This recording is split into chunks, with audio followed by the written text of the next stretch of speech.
It's one of the greatest comeback stories in any sport in history.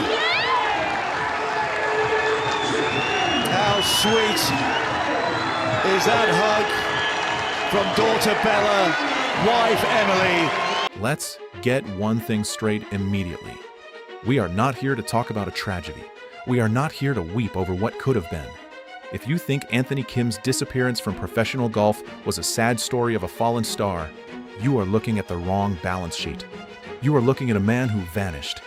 I am looking at a man who cashed out. For 12 years, the golf world asked the same lazy question: where is Anthony Kim? It was the wrong question. The real question, the only one that matters in the high-stakes economy of professional sports, was, what was the price of his silence? We know the number. It was somewhere between $10 and $20 million. Tax-free, guaranteed. A lump sum payment that required him to do exactly one thing: never swing a golf club for money again. Think about that.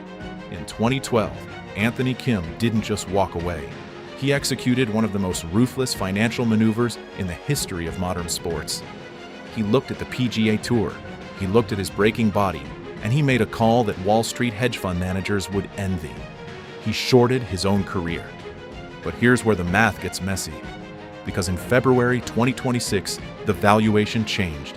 The man who supposedly couldn't play, the man who was paid 8 figures to stay invisible, just walked onto the 18th green in Adelaide and did the unthinkable.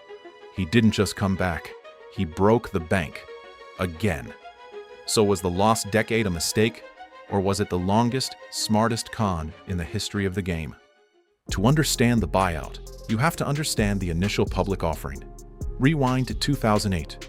The financial crash is decimating the global economy, but Anthony Kim's stock is trading at an all-time high. He wasn't just a golfer, he was a luxury asset. He was the only player under 25 who could stare down Tiger Woods and not blink. Nike knew it. That's why they signed him to a deal rumored to be worth $6 million a year. That is $500,000 a month just to wear the swoosh and spin a belt buckle. He was the next Tiger. That wasn't just a nickname, it was a business model. The PGA Tour needed a new face to sell to the younger, cooler, edgier demographic, and AK was the product. September 2008, Valhalla, the Ryder Cup. He goes out in the lead singles match against Sergio Garcia. He doesn't just beat him. It was never going to go anywhere else, was it? He did bang it in, didn't he? My goodness. Yes, yes. Well done, Anthony Kim. He dismantles him 5-4. He walked with a swagger that said, I own this course. At that specific moment, if you could buy stock in a human being, you would have mortgaged your house to buy shares of Anthony Kim. He was 23 years old. He had 3 wins on tour. He was third on the money list with over $4.6 million in earnings. The dividends looked infinite. The market cap was exploding. Assets depreciate. It's a law of economics. But human assets depreciate faster than anything else. By 2010, the cracks in the foundation were visible. It started with the thumb, then the knees, then the Achilles. The physical machinery required to generate that violent, beautiful swing was breaking down. But the physical damage was only half the ledger. The other half was the lifestyle risk. We heard the stories. You heard the stories. The nights in Vegas that went until 6 a.m., the entourages in Dallas, the rumors that he was burning the candle at both ends and the middle with a blowtorch. In financial terms, Anthony Kim was becoming a distressed asset. The volatility was too high. The returns were becoming inconsistent. Then came 2012, the Wells Fargo Championship. This is the crash. He plays the first round, he shoots a 74. He withdraws, citing injury. He walks to his car, throws his bag in the trunk, and drives away. At that moment, the narrative was that he was taking a break. But looking back, that wasn't a break. That was a liquidation sale. He knew something we didn't. He knew the machine was broken, and he knew that if he kept playing, his value would hit 0. So he looked at his insurance policy, and he saw an exit strategy. This is the part of the story most people get wrong. They think the insurance money was a consolation prize. It wasn't. It was the jackpot. Professional athletes often take out career-ending disability insurance. It protects future earnings. If you get hurt and can't play, the policy pays out a lump sum. For AK, that number was reportedly between $10 and $20 million. Let's run the numbers. To net $10 million in his pocket on the PGA Tour in 2012, after taxes, after paying his caddy, his agent, his travel, his coach, he would have needed to earn roughly $20 million in gross prize money. Do you know how hard it is to make $20 million on the PGA Tour? In his entire career up to that point, his absolute peak years, Anthony Kim had earned $12 million in course earnings, total. The insurance policy offered him double his lifetime earnings, tax-free, upfront, for doing absolutely nothing.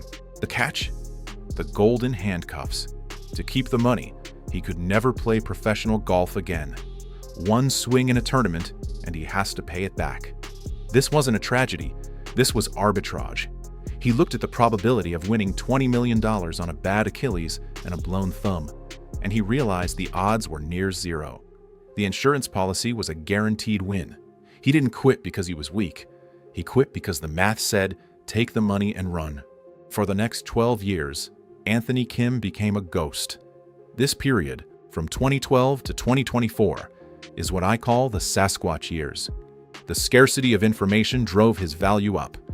Every time someone claimed they saw him at a driving range in Texas or a club in West Hollywood, the legend grew. The rumors were wild. Some said he was destitute, living on the streets. Others said he was living like a king in a penthouse, laughing at us. There were darker rumors too, whispers about personal struggles, rumors that he had checked out early on life, or that he was battling demons that money couldn't fix. We have to be careful here, but the reality was likely somewhere in the middle. We know he had multiple surgeries, 7 or 8 of them. He wasn't just sitting on a couch, he was getting rebuilt. He also became a father. His daughter Bella was born. This is a crucial pivot point in the financial model. The party boy liability was being written off. The provider asset was being built. But money, even $20 million tax-free, has a burn rate, especially when you live a life of luxury for a decade with zero income generation. Inflation eats away at cash. The cost of living rises. By 2023, the golden handcuffs were starting to rust. The guaranteed money was spent or tied up. The itch to play was coming back, but the insurance clause stood in the way. He couldn't return without writing a check he might not have been able to cash. He needed a bailout. He needed a venture capitalist who didn't care about the rules. LIV Golf didn't just want good golfers. They wanted disruptors. They wanted needles. Anthony Kim was the ultimate unicorn. He was a myth. Bringing him back wasn't about his scoring average. It was about the headlines. It was a marketing play. But the negotiation had to be brutal. AK had a problem, the insurance policy. To play for LIV, he likely had to pay back the policy or void it. That's a $10 to $20 million debt triggered the moment he signed the contract. LIV had to make the math work. The rumors suggest a signing bonus in the range of $5 to $7.5 million. Not the $100 million owed to Phil or DJ, but enough to cover the immediate liquidity crunch. He signed. He returned in 2024. And at first, it was a disaster. He finished last in Jeddah. He looked lost. He shanked chips. The internet laughed. The critics called it a circus act. They said he was washed up, a relic from a bygone era who should have stayed hidden. His stock price plummeted. The return of the king looked more like a bankruptcy filing. But savvy investors know you don't judge a restructuring plan by the first quarter results. You wait for the turnaround. It took 2 years. 2 years of grinding. 2 years of eating humble pie while the golf world mocked his swing and his scores. But then came last week.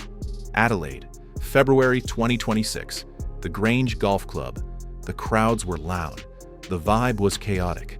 It was the perfect environment for the man who thrived on chaos in 2008. He opened with a 65. The whispers started. Is he back? Saturday, he shoots 66. Now the whispers are shouts. He's in the final group. Sunday, the pressure is suffocating.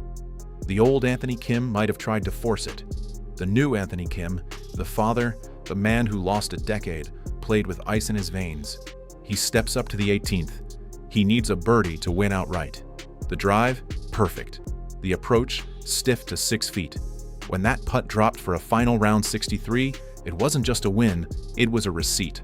He hugged his daughter, he lifted the trophy, and then he collected the check. $4 million, first place prize. In one weekend, he made more money than he did in his entire 2008 breakout season. The critics went silent. The circus act had just become the main event. The ROI on his return was suddenly massive. So let's audit the books. Let's look at the lost decade, not with emotion, but with a calculator. If Anthony Kim had stayed on the PGA Tour in 2012, fighting injuries, missing cuts, struggling to keep his card, he might have ground his body into dust for a few $100,000 a year. He would have been forgotten, just another guy who used to be good. Instead, he took the guaranteed $10 million. He preserved his body. He skipped the grind of his 30s. He lived a life of mystery that kept his brand relevant simply because he was absent. And then, when the market exploded, when player earnings jumped from $1 million to $4 million for a win, he came back. He essentially time traveled. He skipped the low-wage era of the 2010s and landed right in the gold rush of the 2020s. His net worth today, after the Adelaide win and the LIV bonuses, is likely higher than it would have been if he had never left.